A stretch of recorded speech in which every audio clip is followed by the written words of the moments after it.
Stallone is back in business dans la troisième saison de Tulsa King sur Paramount+.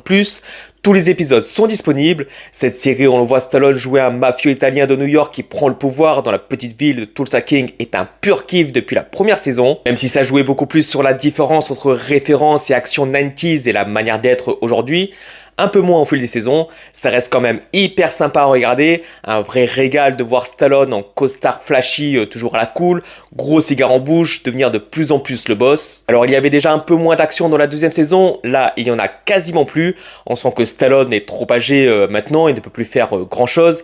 Mais l'histoire est super prenante, il se lance cette fois-ci dans la distillerie d'alcool et il aura en plus comme adversaire principal Robert Patrick, l'iconique T-1000 de Terminator 2. Lui, il ne rigole absolument pas, c'est peut-être même le meilleur méchant de la série jusqu'ici. Il est sans pitié, sans règles, il y a cette ambiance très western, face-to-face.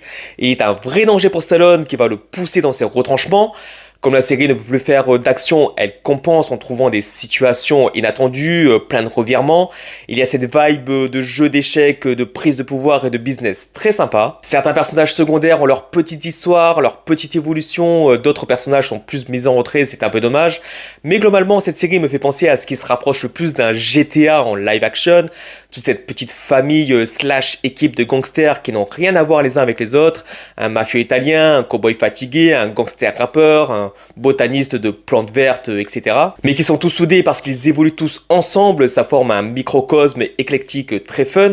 Et la série le sait, et elle a d'ailleurs plein de discours par rapport à ça très sympa. Et puis c'est toujours marrant, très léger, ça ne se prend pas trop au sérieux, même si des fois il y a un peu des drames, dont une relation père-fils côté méchant qui est vraiment pas mal et surprenante. C'est plus travaillé que ça ne l'aurait pu être. Cette troisième saison est franchement réussie, et on a en prime le GOAT Samuel L. Jackson.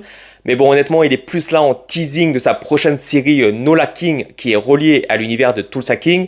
Mais le voir donner la réplique à Stallone, ça vaut à lui seul le coup d'œil de regarder cette saison.